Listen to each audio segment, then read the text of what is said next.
भाई साहब copy paste करने में आदिपुरुष वालों को 600 करोड़ लग गए। और इतना ही नहीं, कुछ सीन तो इन्होंने शायद शूट भी नहीं किए, सीधा एडिट करके मूवी के अंदर सेट कर दिए। इन्होंने कोई नहीं छोड़ा, Marvel, DC, game of thrones सबसे कॉपी किया, बिल्कुल छाप दिया। जिसमें से अगर मैं तुम्हें बताऊं तो एक सीन जब आता है जब मूवी के अंदर फाइनल बैटल चल रहा होता है, जिसमें सारे कैरेक्टर्स असेंबल हो रहे होते हैं, वो तो भाई एकदम कॉपी किया हुआ है एक एपिक सीन से, जो कि है मार्वल की द एवेंजर्स। नेक्स्ट सीन वो है जहाँ पे वो रावण मूवी की स्टार्टिंग में ही तपस्या करके ब्रह्मा जी को बुलाता है। उस सीन में रावण का जो लुक है उसे मैं कॉपी तो नहीं कहूंगा, लेकिन हाँ पूरा का पूरा फुल्ली इंस्पायर्ड है गेम ऑफ थ्रोन्स के किट हैरिंगटन से। जिस रावण के बारे में लोग सदियों से सुनते हुए आ रहे हैं, उस रावण को दशहरा पे फूकते हुए आ रहे हैं। आदिपुरुष वालों को फिर भी रावण का लोग इंडिया के अंदर से समझ ही नहीं आया, उन्हें गेम ऑफ थ्रोन्स तक जाना पड़ा। मतलब यार हद है। नेक्स्ट सीन वो है जब श्री राम लंका जाने के लिए समंदर देव से रास्ता मांग रहे होते हैं, पर वो रास्ता नहीं देते। पर जब श्री राम अपना धनुष बाहर निकाल लेते हैं तो समंदर देव प्रकट होते हैं। तो जो समंदर देव का अपीयरेंस होने वाला जो सीन है ना, वो पूरा का पूरा कॉपी है नार्निया 2 से। इससे पहले तुम्हें याद है मूवी की शुरुआत में एक सीन आता है जहाँ पर श्री राम पानी के अंदर ध्यान साधना कर रहे होते हैं। तो जब आदिपुरुष का टीजर आया था तो उसी टाइम से लोग इस सीन को कॉपी बताने लगे थे क्रिस हेम्सवर्थ की मूवी एक्सट्रैक्शन से। वैसे यहाँ देखने में तो काफी ज्यादा सिमिलर लग रहा है इस सीन से, बट मुझे पर्सनली ये वाला सीन सैरा नरसिम्हा रेड्डी मूवी के इस सीन से कॉपी लग रहा है। वैसे कुछ लोगों का कहना ये भी था कि ये सीन एक्वामैन से कॉपी किया है। उसी के जस्ट बाद उस सीन में हवा में उड़ने वाले कुछ राक्षस आते हैं, जिन्हें लोग 2004 में आई हैरी पॉटर के इस सीन से कॉपी बता रहे हैं। मगर जब तुम इस सीन में गौर दोगे तो ये सीन 2022 में आई मार्वल की movie doctor strange multiverse of madness से कॉपी लग रहा है, जिसमें जब डॉक्टर स्ट्रेंज अपना मरा हुआ वेरिएंट जिंदा करता है तो उसमें कुछ ऐसे ही उड़ने वाले घोस्ट आ जाते हैं, जो कि बिल्कुल सेम होते हैं आदिपुरुष के उन राक्षसों से। नेक्स्ट सीन जब है जब लक्ष्मण जी अपना तीर मारते हैं इंद्रजीत द फ्लैश में, तो वो वाला सीन बिल्कुल उठाया हुआ है मार्वल की एज ऑफ अल्ट्रॉन से, जहाँ हॉकाय वर्सेस क्विकसिल्वर हो रहा होता है। इसके अलावा वो मूवी का सबसे कंट्रोवर्शियल डायलॉग वो भी कॉपीड है एक इस्कॉन के गुरु से, जिनका नाम है अमोघ लीला प्रभु। लेकिन अच्छा होता कॉपी किया होता, इन्होंने तो कॉपी किया, मॉडिफाई कर दिया। उन्होंने सिर्फ बोला था कपड़ा किसका रावण का, घी किसका रावण का, आग किसकी रावण की, जली किसकी रावण की। देखो सुनो। अच्छा,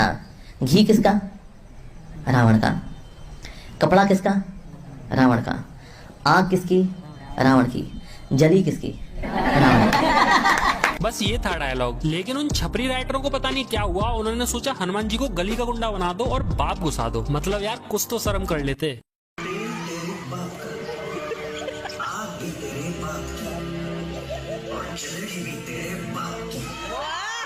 नेक्स्ट है वो चमगादड़, जो कि ना तो पुष्पक विमान है ना ही ड्रैगन है। पता नहीं क्या ही बना दिया बेसहुर सा, पर फिर भी कॉपी है गेम ऑफ थ्रोन्स के ड्रैगन से। अबे कॉपी करना था तो अच्छे स्किल पे करते ना, ये क्या माल फूक की कॉपी किया है। अगला वो देखा ही होगा जब रावण एंट्री मारता है, अपने वेपन समन करता है, तो वो भी कॉपी है मार्वल के कैरेक्टर थॉर से। कभी लगता है एवेंजर्स एंड गेम वाला थॉर है और कभी लगता है एवेंजर्स इन्फिनिटी वॉर वाला थॉर है, जिसने वकांडा में एंट्री मारी थी। और हाँ, जब रावण एंट्री मार के अपने वेपन से अटैक कर रहा होता है तो वो भी कॉपी है थॉर मूवी से, जहाँ थॉर के पापा ओडिन की स्टोरी दिखाई जा रही होती है। तो जब ऐसे ही सेम अटैक ओडिन करता है अपने गंगनीर वेपन से जायंट फ्रॉस्ट के ऊपर, या फिर मैं कहूँ Ant Man and the Wasp Quantumania movie से, जहाँ पर कैंग सेम ऐसे ही अटैक करता है। इसके बाद अगला कॉपी किया गया है रावण की सेना को, वो भी एक नहीं 2 मूवी से, या मैं कहूँ सीरीज से। कुछ पार्ट कॉपी किए गेम ऑफ थ्रोन्स के नाइट किंग की सेना से, और कुछ पार्ट कॉपी किए गए हॉबिट के विलन एजॉक से। मुझे पर्सनली रावण की सेना एजॉक की कॉपी ज्यादा लग रही थी। अरे ये तो बस सीन ही कॉपी थे। मैं ऑनलाइन मोड से पढ़े हुए इन वीएफएक्स आर्टिस्ट का स्कैम दिखाता हूँ। देखो इस फ्रेम में गौर देना है ना, पहले इस कैरेक्टर को देखो और अब इस दूसरे कैरेक्टर को देखो। अब इस पहले वाले कैरेक्टर का क्लोन तुम्हें इसके और पास दिख जाएगा, और दूसरे वाले कैरेक्टर के क्लोन भी तुम्हें इसके और पास दिख जाएंगे। देख लो भाई, इस काम को करने में 600 करोड़ फूके हैं। कंट्रोल C दबा के कंट्रोल V दबाने में 600 करोड़ लग जाते हैं। भाई यार बहुत महंगी पढ़ाई होगी आजकल की। इसके अलावा प्रवास ने खुद को ही कॉपी कर मारा। स्टार्टिंग में ही जब प्रवास उस पानी से निकलकर उन राक्षसों पे तीर चलाता है तो वो बिल्कुल कॉपी था बाहुबली के इस सीन से। हाँ याद आया, एक और सीन है जहाँ पर प्रवास पेड़ के ऊपर कूद के जा रहा होता है, वो भी बिल्कुल कॉपी है बाहुबली के इस सीन से। मुझे तो लग रहा है इन्हें शूटिंग भी नहीं की है, इधर उधर से सीन उठाए और एडिट कर दिए बस। यार ऐसे थोड़ी ना होता है, क्योंकि एक और सीन है जहाँ पर प्रवास पेड़ के ऊपर चढ़ रहा होता है आदिपुरुष मूवी के अंदर, वो भी बिल्कुल सेम था बाहुबली के इस सीन से। मूवी में हर चीज तो कॉपी थी ही थी, पोस्टर भी कॉपी कर लिया। भाई ये आदिपुरुष वाला भी पोस्टर कॉपी किया हुआ है वानर सेना नाम के स्टूडियो से। उस पोस्टर में पोज से लेके धनुष तक सब कॉपी किया हुआ था। अगला सीन में कॉपी ने कहूंगा, पर आदिपुरुष की टीम ने कोई कसर भी नहीं छोड़ी कॉपी करने में। जब हनुमान जी फ्लाई करके सीता माता के पास जा रहे होते हैं पानी के ऊपर से, तो वो पूरा का पूरा सुपरमैन के इस सीन से इंस्पायर्ड है या फिर कहूँ कॉपी है। इस सब के अलावा श्री राम का गेटअप भी उठाया हुआ है। जब तुम श्री राम के कंधे पर ये चीज लगी देखोगे तो ये चीज तुम्हें बिल्कुल कॉपी लगेगी स्पार्टस से। 600 करोड़ में ये क्रिएटिविटी दिखाई है कॉपी पेस्ट की। फिर जब वो रावण निकल के आता है फाइट के, तो वो तो बिल्कुल ऐसा लगता है कि बिल्कुल छाप के एडिट कर दिया हो मार्वल की मूवी थॉर रैग्नारॉक से। जहाँ पर वो हेला आ रही होती है तो तुम्हें एसगार्ड और रावण की लंका बिल्कुल सेम दिखेगी। फिर वो सीन जहाँ पर बाली एंट्री लेता है, वो सीन कुछ इंस्पायर्ड है टेम्पल रन गेम से, और बाकी का बाकी पूरा कॉपी किया हुआ है जंगल बुक से। वही जंगल बुक जिसमें मोगली ने चड्डी पहन के फूल खिलाया था। और हाँ, वो बाली की एंट्री भी आयरन मैन 3 से उठाई हुई है। फिर वो मूवी की वानर सेना, वो तो 2 मूवीज से कॉपी की गई है। एक तो प्लेनेट ऑफ एप से, जिसमें वानरों का पूरा लुक कॉपी किया गया है, और एक सीन है जो कि पूरा का पूरा एज इट इज उठा के छाप दिया है लेजेंड ऑफ टार्जन से। हाँ, थोड़े से इफेक्ट चेंज किए गए जो कि कोई भी नॉर्मल एडिटर कर लेगा भाई अपने फोन से। नेक्स्ट वो था जब इंद्रजीत हनुमान जी की पूंछ में आग लगा के नीचे फेंक देता है, तो हनुमान जी गिरते गिरते अचानक से फ्लाइट ले जाते हैं, जो कि बिल्कुल उठाया हुआ सीन है एवेंजर्स के आयरन मैन का। जब आयरन मैन एवेंजर्स टावर से गिर रहा होता है तो वो भी बिल्कुल सेम ऐसा ही फ्लाइट लेता है। मूवी में वो था ना मेघनाथ मतलब इंद्रजीत, वो तो इन्होंने फ्लैश और क्विकसिल्वर दोनों ही बना रखा है। उसके एक्शंस क्विकसिल्वर से कॉपी किए गए हैं, तो उसका लुक फ्लैश से कॉपी किया गया है। इन्होंने सब कुछ कॉपी कर लिया, हर एक मूवी से, हर एक सीरीज से। बस एक चीज कॉपी नहीं करी, वो है रामायण की स्टोरी, जो कि बिल्कुल ही बदल के रख दी, बिल्कुल ही खत्म करके रख दी। अगर भाई तुम्हें कुछ कॉपी करना चाहिए थी तो वो थी रामायण। मैं सच बता रहा हूँ भाई, मैंने गौर दिया है हर एक लाइन, हर एक सीन पे। सारा का सारा बिल्कुल अपोजिट किया गया है, और फील होता है कि जान के किया गया है क्या। जैसे श्री राम हमेशा खुश रहे हैं, इन्होंने गुस्से में ही दिखाए थे। सीता माता इतनी सीधी थी, इतनी पवित्र थी कि जिन एक्ट्रेस ने उनका रोल किया था, उन्होंने आगे कोई भी ऐसी वैसी मूवीज नहीं की, और हमेशा के लिए एक संस्कारी औरत बन के रही। लेकिन ये कृति सेनन अगले दिन ही बिकनी में घूमेगी और ये सीता बनी है। और डायलॉग्स देखो रावण से कैसे बोलती है, ये कैसा प्रेम है रावण, मुझे कोई ऐसी चीज दो जो कुछ दिन चले। मतलब सीरियसली ये सीता माता की लाइन है, सीरियसली भाई। मैंने कहा ना, सब कुछ अपोजिट बनाया गया है। राम सेतु की स्टोरी बिल्कुल बदल के रख दी, पुष्पक विमान की स्टोरी अलग कर दी। सबसे बुरा वो माता सबरी वाला लगा, वो कितने दिल को छू जाने वाली स्टोरी थी, इन्होंने उसको भी बदल के रख दिया। भाई इतने चेंजेस तो जब ही किए जाते हैं जब आपका मकसद कुछ और ही हो। रिसर्च करके स्क्रिप्ट लिखने में काफी समय लगा है, फिर उसको रिकॉर्ड किया, उसका थंबनेल बनाया, फिर फाइनली मोबाइल पर वीडियो को एडिट करके फिनिश किया। तो लाइक करना मत भूलना, और कमेंट में जरूर बताना कि आदिपुरुष के मेकर्स ने ये सब जानबूझ के किए इतने चेंजेस, या फिर उनसे गलती हुई है। ऐसी थ्योरीज और हिडन डिटेल्स पर वीडियो देखने के लिए इस चैनल को सब्सक्राइब कर लेना। तब तक के लिए मिलते हैं अगली किसी वीडियो में। Tata bye bye.